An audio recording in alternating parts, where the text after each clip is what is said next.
Hi, everyone. I'm delighted to be here to welcome you to this webinar to update you on the changes to the way we will be inspecting early years schools and colleges from November and inspections of ITE and independent schools from January 2026. My name's Claire Stewart. I'm Deputy Director for Inclusive Education here at Ofsted, and I'm really pleased to be joined today with colleagues who've been instrumental in the development of this new approach. Helen, would you like to introduce yourself? Yeah, good afternoon, everyone. My name is Helen Matthews. I'm one of His Majesty's inspectors, and I'm Deputy Director responsible for inspection improvement. Thanks, Helen. And Adam, would you like to introduce yourself? Thanks, Claire. Good afternoon, everybody. My name's Adam Sproston. I'm also one of His Majesty's inspectors responsible for SEND and AP at Ofsted. Thanks, Adam. For the majority of the session, we'll turn our cameras off so that you can concentrate on the slides and the content, and then we'll pop them back on at the end for questions. Thank you to those of you that submitted questions in advance for this webinar. We've tried to weave the answers to as many of those as possible through the content, and then we will pick up some questions at the end of the session as well. So we will turn our cameras off now and get started with the main content. We're determined to raise standards and improve lives with disadvantaged and vulnerable children and learners at the heart of what we do. We know that our work is valued by children, parents, carers, and decision makers, but we also know we need to reset our relationship with the sectors we inspect and regulate. Last year's Big Listen heard from many thousands of parents and professionals whose feedback has helped us make changes to the way we work. This year, we consulted on a new approach to inspecting education providers from this autumn. This includes introducing a new look Ofsted report card for parents and carers. We'll be sharing with you today the changes that we'll be making from November 2025 and what they mean for schools, in particular special schools. We've allowed 10 minutes towards the end of this webinar to answer any questions that you may still have. We've had a lot of pre-submitted questions, so thank you for taking the time to submit those. Every one of us has a desire to work for all pupils, children and learners, apprentices and trainees to receive a high quality of education and training, an education that enables everyone to achieve, belong and thrive, and of course to achieve great outcomes. This is about raising standards. Children get one childhood and we will continue to put them first. We want great outcomes for all of our children, and if we get it right for the most vulnerable, we get it right for all. For the first time, inclusion will be the focus on every inspection.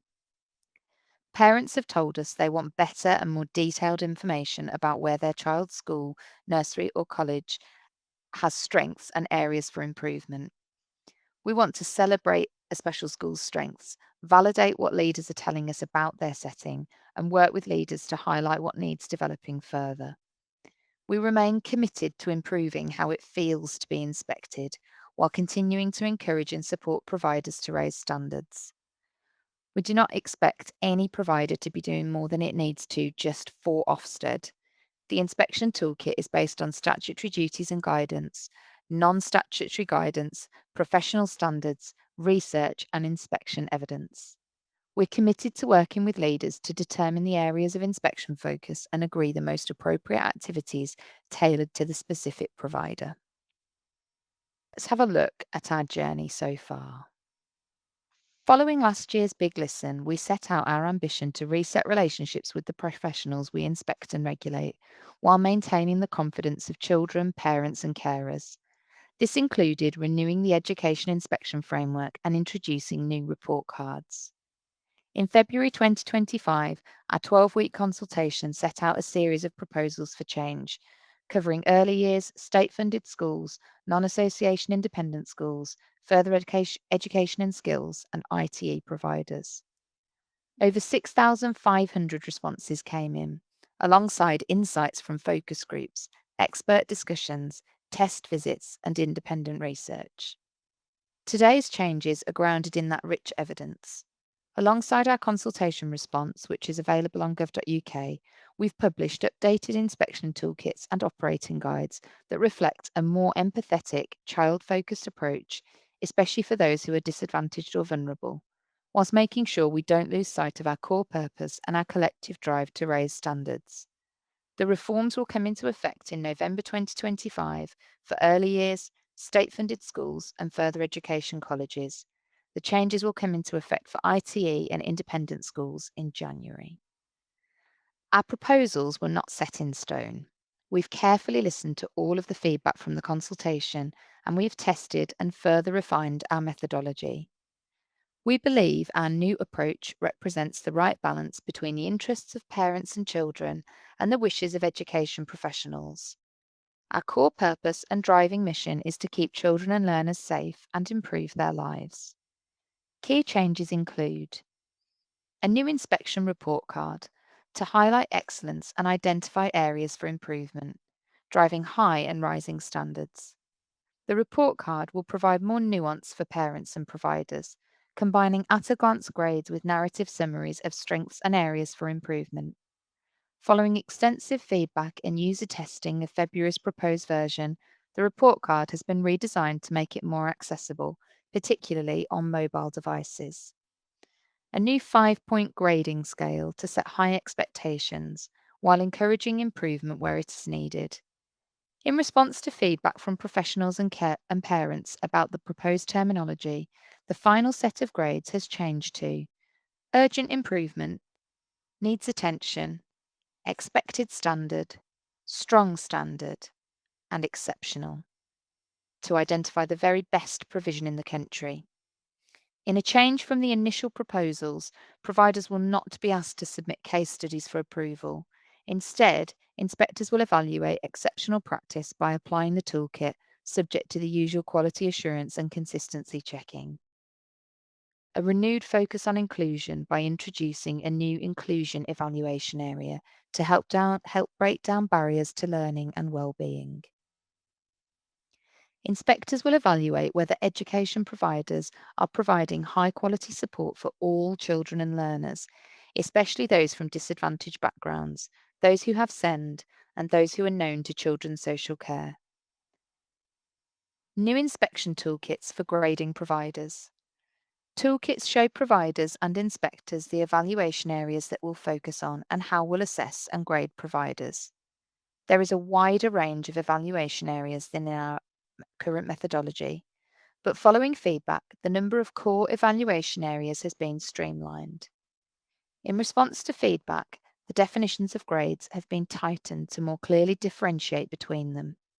The standards covered in the toolkits have also been slimmed down to provide greater clarity on the evidence inspectors will assess. A new inspection methodology to reduce workload for the education workforce. Much of our inspection methodology comprises inspection activities you will already be familiar with, such as speaking with parents and pupils and visiting lessons. The toolkits are designed to assess the professional standards, statutory and non-statutory requirements already placed on schools. New operating guides set out the times at which inspectors can arrive on site and the suggested latest times they should be departing to cap the length of inspection days. We will evaluate providers' work to support and promote leader and staff well-being. This will be considered as part of leadership and governance evaluation area. Inspection findings will be grounded in a clear understanding of each provider's unique circumstances. The new operating guides set out how leaders and inspectors will reflect on a provider's context and priorities. We're introducing a new online insights platform, Ofsted Explore an Area, giving parents key information about the education and care services in their local area. A new system for monitoring schools where improvement is needed. To offer reassurance to parents and carers. These inspections will allow providers to improve needs attention grades and have improvements recognised more quickly. To drive consistent and fair inspections, school and independent school inspections will be led by full-time His Majesty's inspectors. These experienced inspectors will oversee the inspection, building a professional relationship with the leaders, including any nominee, to deliver a more collaborative experience. In addition, Ofsted will introduce a programme of work to assess consistency in school inspections, including having a senior inspector shadow a sample of live inspections to guide and advise the inspection team. Post-inspection, any initial differences between the senior inspector and the team will be analysed. Increased resource and training for inspection teams will drive quality and consistency. An additional school inspector will add capacity to the team, allowing the lead inspector to spend more time with leaders, including any nominee, as well as overseeing and quality assuring the inspection. Let's look in more detail at our new approach. We will put children first, breaking barriers down by raising standards, especially for the most disadvantaged and vulnerable. We will improve the way we report the content of inspection findings to parents and carers. We will improve the look and feel of inspection for education providers and professionals with a more collaborative approach. We will maintain our focus on having care and concern for the well-being and workload of those we inspect. We will take context into greater account on inspection. We will make inspections consistent in approach and continue to improve our process for allowing leaders to raise any issues about their inspection. We will provide constructive advice to improve based on conversations with leaders. And finally, we'll be different by design. We further tailored our inspection approach to each remit and provision type within them. For example, we've worked to align regulation and inspection standards in early years. And now to inclusion. We will put children first, breaking down barriers by raising standards, especially for the disadvantaged and vulnerable. This is why we're introducing a separate inclusion evaluation area. And inclusion will also be a key theme across other evaluation areas. Our inspections will look at how schools are addressing barriers to learning for all pupils. We will also start with those the government asks providers to focus on, whether through statutory obligations or non-statutory guidance. That is why we are particularly emphasising those from socio-economically disadvantaged backgrounds, those with SEND, and those known or previously known to children's social care. We will also evaluate how well schools ensure that there is high quality support for all children and learners who may face other barriers to their learning and/or well-being. As part of understanding the barriers most relevant to a school, inspectors will make use of demographic data to understand a school's cohort, but crucially, they will speak with leaders to understand the context in which the school is working and the particular barriers their pupils face. As inspectors form their evaluation of the inclusion evaluation area, they will consider the systems and processes that leaders put in place to identify the needs of children and learners at their provision and address and review the support that they receive.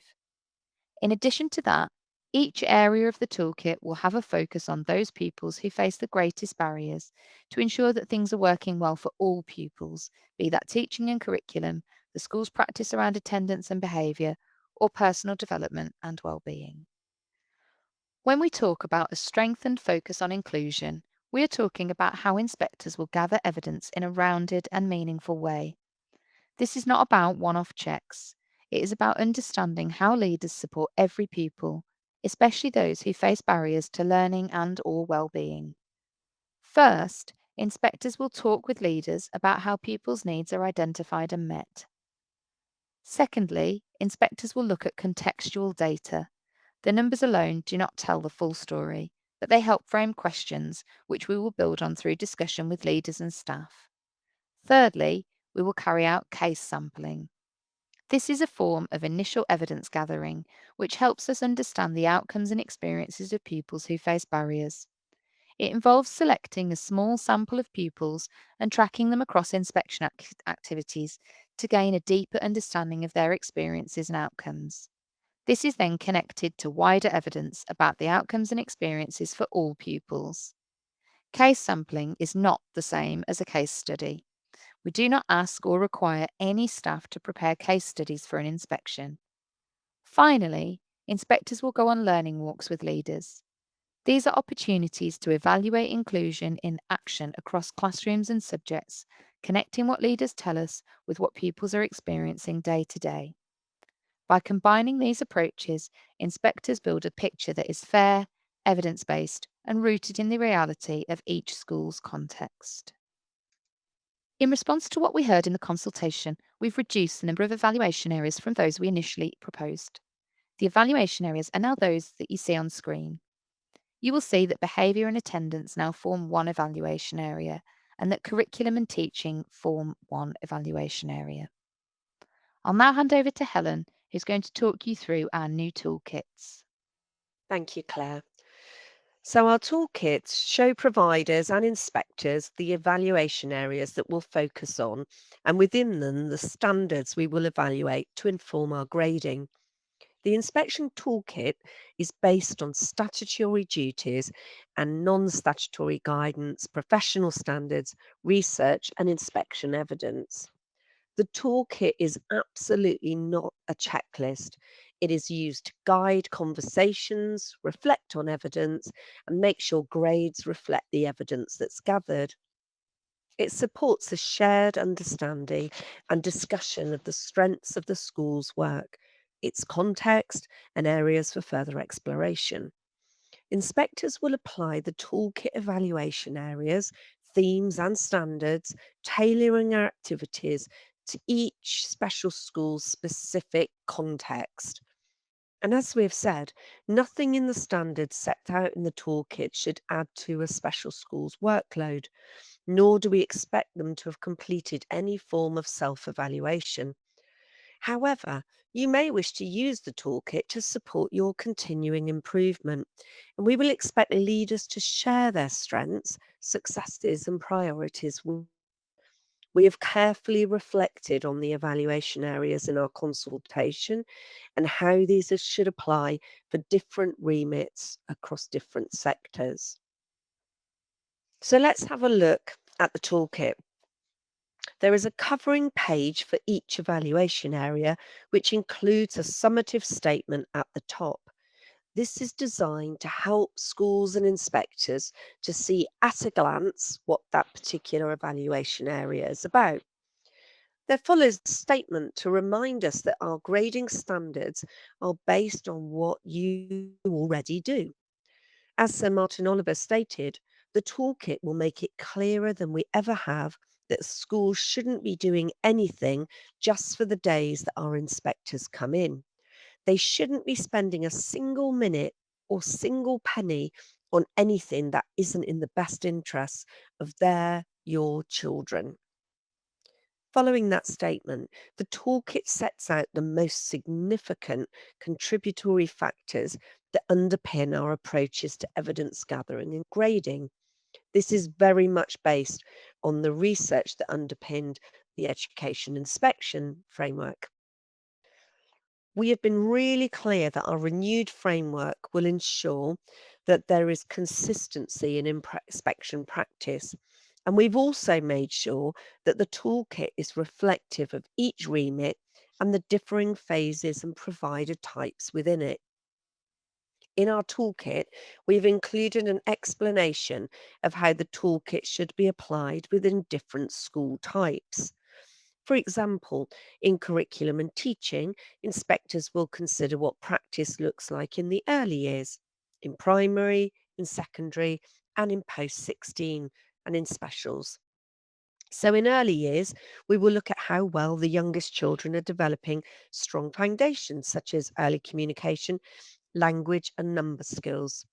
In primary, the focus is on how well leaders ensure that pupils build secure knowledge and skills across the curriculum, with reading and mathematics at the heart. And in secondary, how the curriculum builds subject expertise and support progression. While for post 16, we will look carefully at how well the provision equips young people for the next stage of education, training, or work. In short, the toolkit seeks to make it clear how we will apply each evaluation area in a school like yours and what you can expect inspectors to be looking at in practice. Once we have set out what an evaluation area covers, the toolkit then moves into much more detail about the kinds of evidence inspectors will gather. Each evaluation area considers themes, as you see on the slide, and below that, prompts that guide inspectors' conversations and observations. Each evaluation area starts with a theme about strategic leadership of that area and ends with a theme about inclusive practices. These prompts are most definitely not a checklist for schools. They are there to help inspectors think about the right questions, to explore evidence in context, and to make sure that our evaluations are consistent and fair. For example, in curriculum and teaching, inspectors will consider how well the curriculum is sequenced, or how teachers adapt their approaches for pupils with different starting points. In leadership, prompts will focus on how leaders set direction, monitor impact, and support development. So, the key takeaway from this slide is that the toolkit makes inspection more transparent. Leaders can see clearly the themes inspectors will explore and the types of questions that will help shape their evidence gathering. As we come to this next section, you can see that each evaluation area in the toolkit is graded on a 5-point scale. This is with the exception of safeguarding, which is a binary scale, which is either met or not met. What you can see here are the grades we expect to see most frequently on inspection. Needs attention in the amber, expected standard in the green, and strong standard in the dark green. Importantly, one clear distinction is that we will be looking for a secure fit, not a best fit. That is to meet the expected standard. A special school will need to meet all of the standards in that column. To meet the strong standard, a special school will need to meet all the standards in expected and strong. You will also see words such as typically and generally peppered throughout the expected standard. And this is to recognise that the expected standard is not about perfection. For example, a school might have a subject area that is being developed, but does not yet quite meet the same standards as other subject areas. If that was the case, the special school may still be graded as have a secure fit with the expected standard in the relevant evaluation area. The needs attention column contains indicators and not standards. An evaluation area is likely to be needs attention when there is not a secure fit for the expected standard. The indicators in this column are designed to exemplify why a special school might not be meeting the expected standard. These indicators are deliberately worded positively to acknowledge what leaders are doing, but also pointing out where something needs attention as it is not a secure fit with the expected standard. We have said all along that we expect more schools to have varied grade profiles, including potentially areas that need attention. Sir Martin Oliver has often referenced the need for nuanced grading, stating that grades for specific evaluation areas will allow for a more detailed and representative assessment. Individual grading of the evaluation areas will enable parents and carers to be able to see in much more detail what's special about your school, what it does well, and what you're working on. As Lee Austin, our National Director, has stated, needs attention is not a fail. It is a bit like if you take your car for an MOT and it passes, but it gets an advisory notice. If you don't pay attention to this could be a problem in the future. On the previous slide, we looked at the grades that inspectors will use most often. Here we're focusing on the two ends of the scale that we expect to use much, much less frequently. Urgent improvement in the red and exceptional in the blue. Urgent improvement applies when the expected standards have clearly not been met and where there are serious concerns about the impact of the school's work in the relevant evaluation area. The indicators explain what this might look like in practice. These are occasions when significant improvement is needed. At the other end of the scale is exceptional. This grade is for schools where the evidence shows that standards are not only strong, but truly transformational. That means everything in the strong standard is already being met securely and consistently, and leaders are making a sustained difference for pupils. Both urgent improvement and exceptional are important parts of the 5-part scale, but they will be much less common in practice. The majority of evaluations will fall into the middle 3 grades that we looked at on the previous slide. I'm going to hand over to Adam now, who's going to talk you through what this will look and feel like on an actual inspection. Over to you, Adam. Let's remind ourselves of some of the key aspects underpinning our renewed approach. We are moving towards a more supportive, empathetic approach to inspections in which the starting point will be the expected standard. We will further take each provider's context into account. We will adopt a more collaborative approach. We have extensively tested our inspection methodology, revising our approach to make inspection feel a more collaborative process. We will be consistent in our approach to inspections and continue to improve our process for providers to feedback about their inspection experience. While no inspection will be the same due to every school being different, we have ensured that inspectors will apply the inspection methodology consistently. We will provide constructive advice to improve based on inspection evidence and conversations with leaders.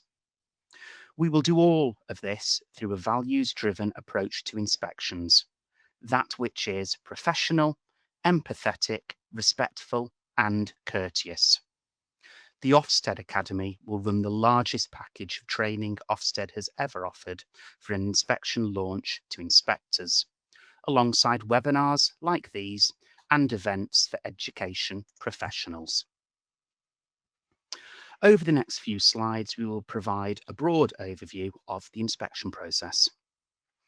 Before inspectors arrive, there are several steps that help get the inspection off to a smooth start. Some of this will feel familiar, but there are some important changes too. In preparing for the inspection, inspectors will review information such as published data, your school's website, and local authority information. This preparation is not about catching schools out, but making sure that inspectors are able to engage with you during the inspection planning call to better understand your context and priorities. Inspectors' first contact is through the notification call. While this is still the moment you are formally told about the inspection, it is more than a quick announcement. Inspectors will use it to begin a constructive and professional dialogue, setting the tone for the whole inspection.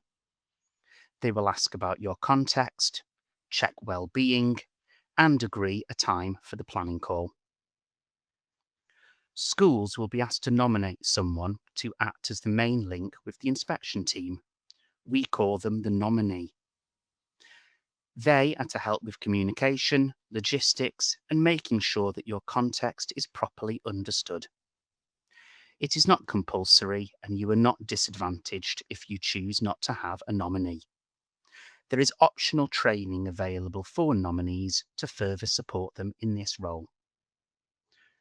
The planning call that follows is a longer, collaborative conversation. Inspectors will listen to leaders outline the school's contexts, successes, strengths, and priorities.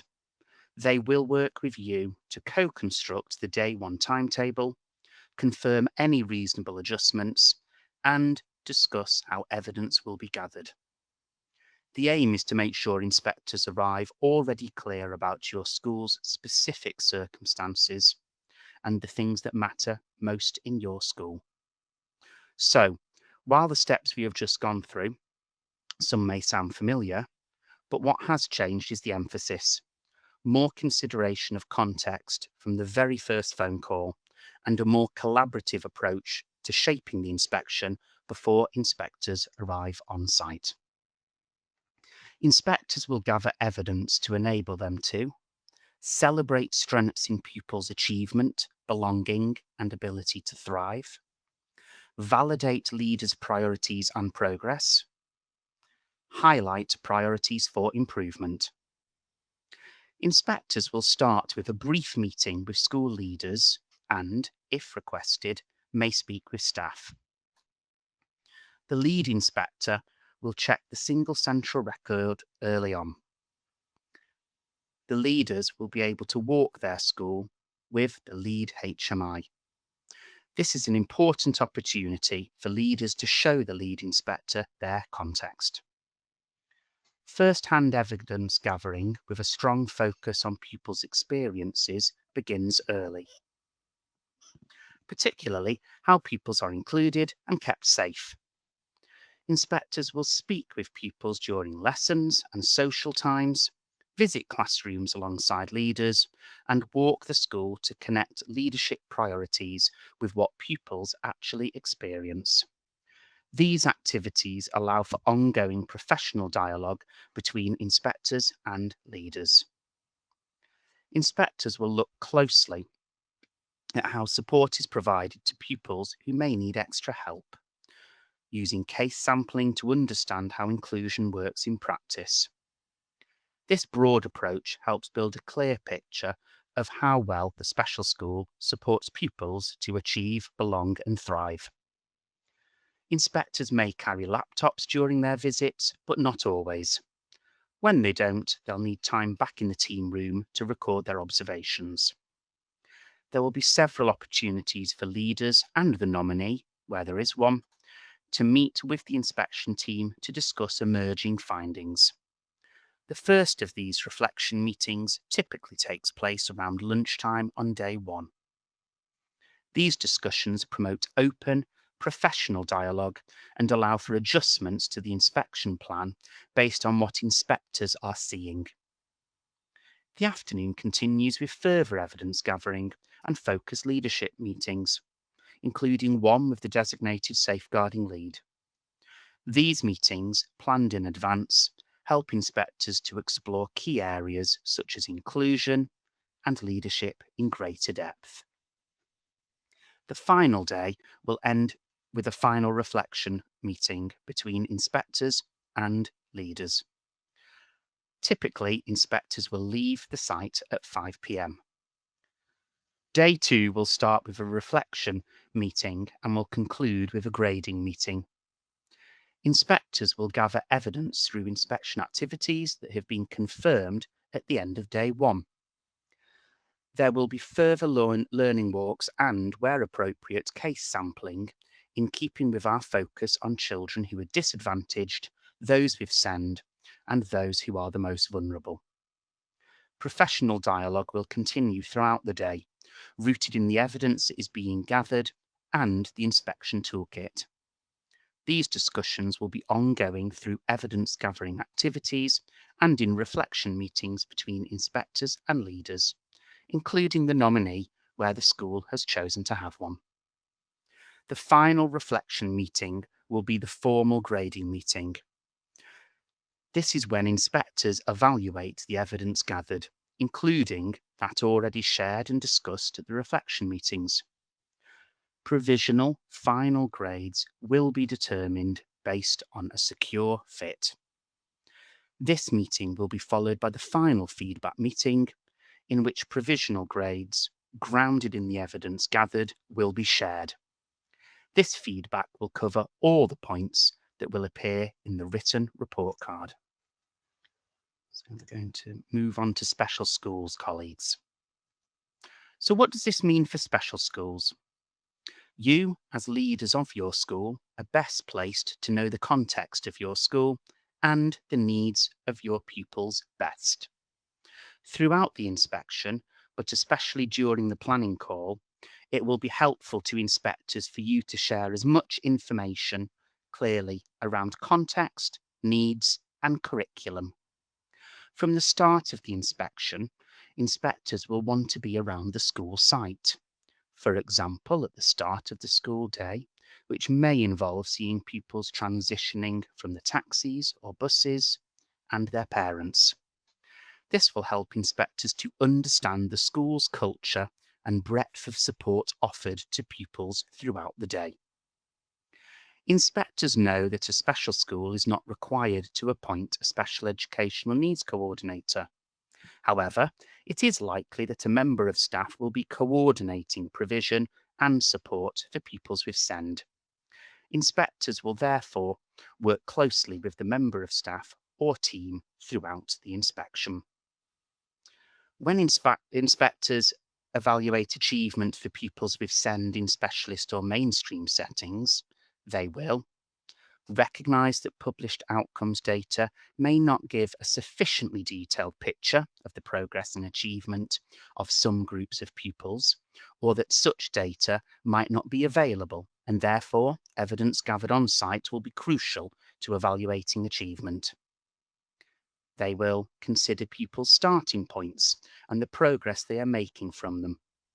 In addition, inspectors will seek to understand the curriculum pathways of individuals or groups and the extent to which leaders have identified the right priorities for them and are ensuring that they make good progress. For pupils with SEND in specialist settings, inspectors will consider how leaders and staff support pupils with emotional, mental health, or medical needs that affect attendance, and how leaders and staff help these pupils to attend more regularly. This may include working with parents, carers, and other professionals. Inspectors will also consider that some pupils may need additional support to help them to manage their behaviour and emotional regulation, and inspectors will explore leaders' work over time and the impact of this work on helping pupils to meet high expectations. For those pupils who have had previously low attendance or disruption to their education, inspectors will recognise that this may affect the school's overall attendance or rates of persistent absence. Inspectors will pay particular attention to the impact of the school's work to improve attendance for these pupils and to maintain these improvements over time.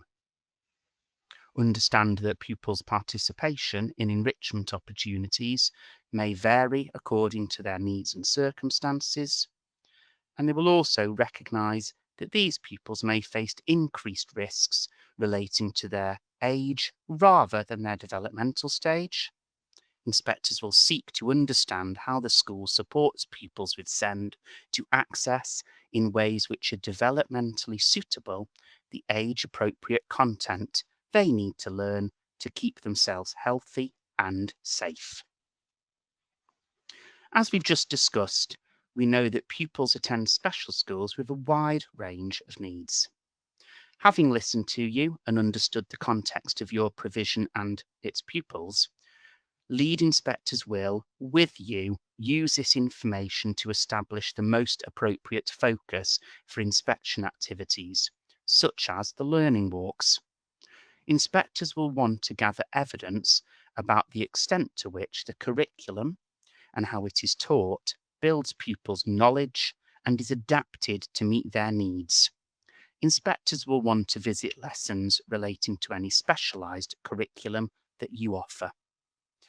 As learning walks and other inspection activities are carried out, inspectors will want to engage in professional dialogue with you to understand specific pupils or groups of pupils' needs and how the provision is meeting these. Our new approach builds on what we know are high effective evidence gathering activities. However, inspections will look and feel different as we build a more detailed understanding of an individual school's context from the outset. We will be celebrating what school leaders are proud of, validating their reflections, and highlighting with leaders what their priorities for improvement are. Inspectors will prioritise being out and about around the school site as soon as practicable on day one. While we are no longer carrying out deep dives, we will carry out learning walks, each with a focus that is based on what has been discussed in the planning calls and rooted in the school's context and leaders' priorities. Inspectors will carry out case sampling to get a detailed understanding of the school's provision for pupils who are disadvantaged, those with SEND, and those that are vulnerable. Professional discussions, including those in reflection meetings, will be a key part of our new approach. Now I'll hand back to Helen to talk you through the report cards and post-inspection arrangements. Thanks, Helen. Thanks, Adam. Okay, a little look at our report cards now. So we're bringing together the most popular preferences of parents and professionals by combining separate grades, rating scales, and short summaries into new report cards. The narrative gives a detailed picture of performance, while the 5-point scale offers the clarity and simplicity that parents and carers ask for. We're going to publish data where it's available alongside the inspection report card to illustrate the provider and learner context, and performance and attendance data over time, which will be used to inform conversations about the evaluation grades. And as I said, that's where data is available. And it will differ, won't it, for each remit, but will be displayed in the same consistent design. At the end of the inspection, the lead inspector will write a report card, and that should reflect the evidence gathered, be clear, concise, and focused on what matters most, and as informed by the school's context, leaders' evaluation of their school, and the toolkit. It should explain the grade given for each evaluation area, make clear what the special school should do to improve in a next step section, and be consistent with the verbal feedback given to the school at the end of the inspection. The key message here is that the report card will really capture the most notable features of the school and do so that is truly reflective of the school and its particular context. Post-inspection arrangements regarding report publication are the same as they were under the original education inspection framework. Report cards are sent to the school after moderation, quality assurance and consistency in checking. In most cases, this will be within 18 working days of the end of the inspection. Leaders should share inspection findings with all their governors and trustees and whoever else they consider appropriate. However, the information should not be made public or shared with parents until schools receive the final report card. And a few words about our approach to monitoring. We will monitor a school if we have graded any evaluation area as needs attention, it received a grade of requires improvement for its overall effectiveness or for any key judgment at its last inspection before November 2025, or we have placed the school in a category of concern. The nature and context of this monitoring, however, will be tailored to the context of the school and the previous full inspection findings. Monitoring will focus on supporting schools to reach the expected standard in any evaluation area that we identified as needs attention or urgent improvement. I'm going to hand you back to Claire now to talk through our implementation timeline. Thank you, Helen. Our response to the consultation has been published, and you'll find that on gov.uk. We will be hosting a number of engagement events like this one, webinars and regional events as well, and also attending sector events.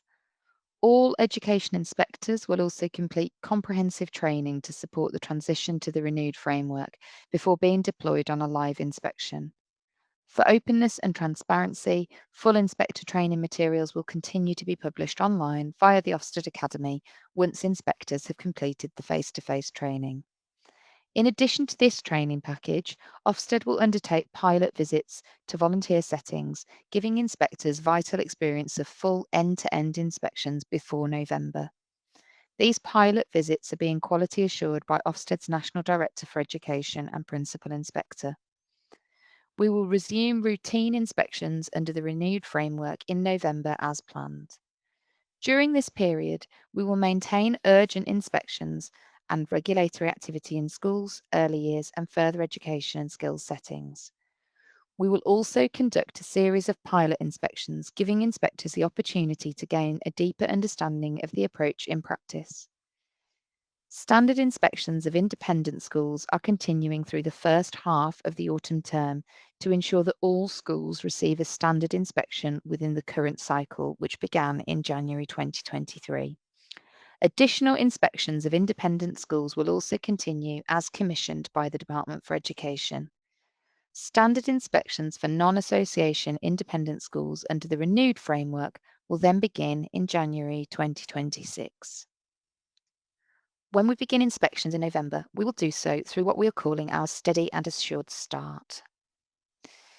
In order to reassure education providers about the November rollout of inspections under the renewed inspection framework, we've set out several measures to support a steady and assured start and have few inspections to begin with. Enhanced quality assurance process will see fewer inspections to begin with, led only by our most senior and experienced HM inspectors, assisted by Ofsted's permanent in-house teams. Part-time external Ofsted inspectors will be phased in following training.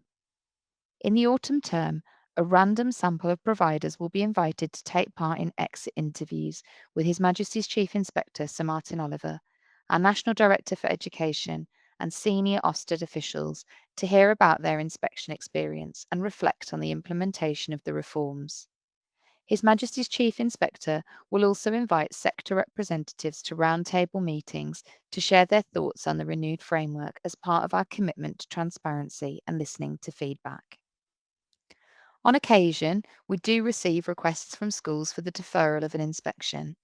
During our steady and assured start, all requests for an inspection deferral will be reviewed by Ofsted's Deputy Chief Inspector to make sure each case is treated with utmost sensitivity and consideration. Our telephone helpline for leaders to raise queries and concerns will be open before, during, and after an inspection. And finally, measuring the impact of our changes. We will assess how our reforms are working by delivering a programme of evaluation to understand the implementation and impact of our reforms. The evaluation plan will include various elements such as an externally commissioned evaluation of the renewed inspection framework. An independent supplier will deliver a baseline study in autumn 2025, preliminary in-depth qualitative research in the spring term of 2026, and a rolling evaluation survey carried out post-inspection to be continued each year. There will also be a programme of work to measure our consistency.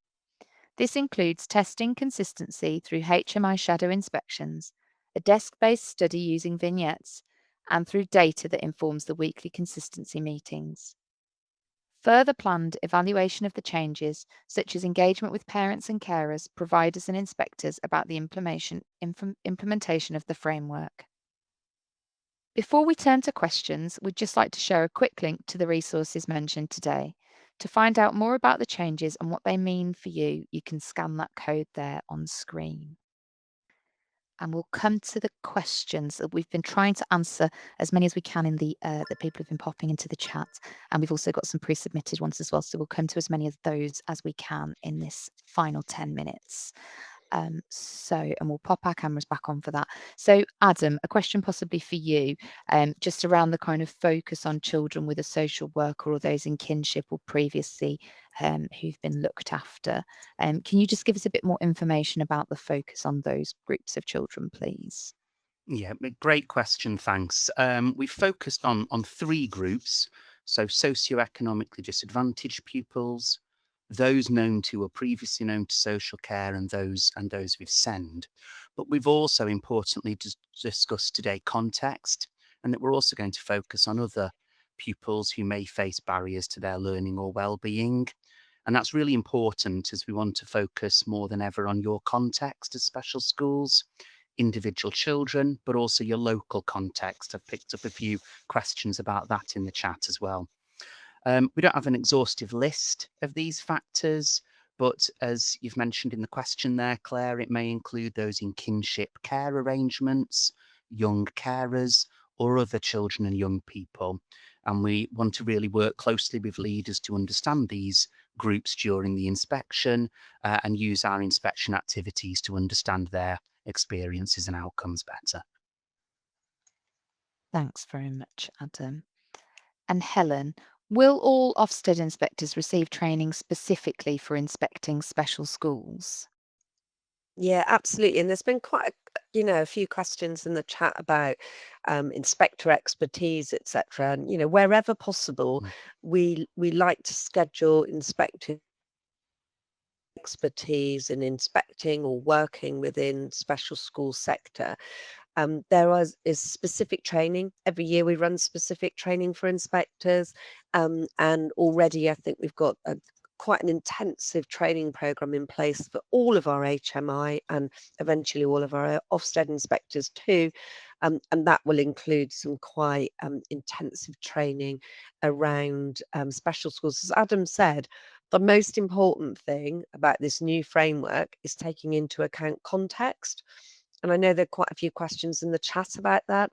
There are various opportunities for you to share the specific context of your individual provision, both in the planning call, at the beginning of the inspection. And it's very much about you having a professional conversation with us about some of the challenges that you might face and some of the things that you're practically doing to mitigate those challenges. So really important. And that will be, you know, permeate throughout a lot of the training that we're doing moving forward. Brilliant. Thanks, Helen. And perhaps I'll pick up the next one. So we've had a couple of questions about when inspections resume. So that's a great question. And just to remind everyone that all full inspections will be graded, and these inspections will start as discussed through the webinar from the 10th of November. And then non-association independent schools and ITA will start in January 2026. Helen, did you just want to give a bit more detail about monitoring? Because there's quite a few questions that we've had in the chat about monitoring and sort of transitioning over from existing EAF to the renewed. Yeah, so there are going to be three types of monitoring inspections in the future, and we touched upon them earlier in the presentation. The first type is if you are a school in a category of concern, and you will have a monitoring program that will be over a number of months. The second is if you've got a needs attention grade for any evaluation area, you will receive a monitoring visit at some point in the 4-year cycle. And the exciting thing about that is what we'll be looking to do is hopefully get you to demonstrate to us that you've made enough improvements to get to that expected standard. So you will no longer have to sit on, grades that you don't particularly like for long periods of time. And the third one is we're still going to undergo what we have um, always called emergency inspections, which we're now going to call focused inspections. They tend to be where we have been given some information, or an incident has happened where Ofsted need to come in, usually quite urgently, normally without notice, to actually come along to make sure things are all right. And sometimes you'll see when there's, I don't know, a high profile media report, an incident in school, whatever, we often come in afterwards really to sort of support you for any sort of press coverage that you get following the incident. So 3 types of monitoring, and you will enter a monitoring program should you be eligible for each of those types. Thanks, Helen. That's really helpful. And then probably back to you, Helen, actually, on this one. There's been a couple of questions around, Ofsted's definition of outcomes and how that applies in a special school setting, particularly. Yeah, and there's been a lot of talk, hasn't there, about what we mean by achievement. And I suppose what we mean by achievement is a whole raft of things, really. The first one, I suppose, is to do with you understanding your children, your pupils' starting points, and then the progress that they make from those starting points. So having an accurate understanding of each child, what they're able to do, and what they need to do to improve. The achievement is not just about end of key stage results or qualifications or all of those things that you might have seen on social media. Of course, where that data is available, we will be having conversations with school leaders, and that will be part of our decision about how we grade a particular evaluation area around achievement, where it's achievement for individual pupils across each year. across the months that they're in school with you. And the only way that we're going to be able to understand that is if we have those conversations with you. That's not about internal data, colleagues. That's about you demonstrating to us that you know your children really well and that you are monitoring that the progress they are making and giving them the support they need to achieve whatever that achievement might look like, so that they're ready for the next stage of their education, training, or finally employment. Brilliant. Thanks so much, Helen. I think we could probably just squeeze one more question in. So I'll pick this one up. We've had a couple of questions around considering the use of AP on inspection. We'll continue to evaluate the rationale for pupils using AP. We'll look at the commissioning agreements and just explore whether that's all been done in the pupil's best interests. Above all, inspectors will want to focus on whether that use of AP is safe and meeting those pupils' needs well. So that's the main focus for looking at AP on inspection. I wonder if we can squeeze one final one in. You've got 2 We've got, minutes, Claire. go on then, if you can speak quickly, Adam, what about, we've had a couple of questions around curriculum expectations for SEN units, Yes. sort of thinking about that. So do you want to come in on that? Yeah, there's a couple of questions in the chat about SEND units resource provision in mainstream schools, and we always consider the use of SEND units and resource provision on inspection. And we'll want to find out the core purposes of that provision. Does it have specific pupils it caters for, such as those with speech and language needs, and find out what day-to-day experiences are like for pupils in that provision. Just touching briefly on the point about outreach and in-school units that have been mentioned, we will always look at in-school units and how they're working for pupils. We don't evaluate outreach programs, but of course we'll consider the impact on any outreach that you may use to help upskill your staff to meet children's needs. So I hope that solved that one. Thank you very much, Adam. That brings us to the end of our time together there. Just wanted to say a huge thank you to everyone for joining us today and for the questions that you've asked in your engagement and for everything that you're doing for children and young people. Thanks very much, everyone. Take care. Take care, everyone. Bye bye.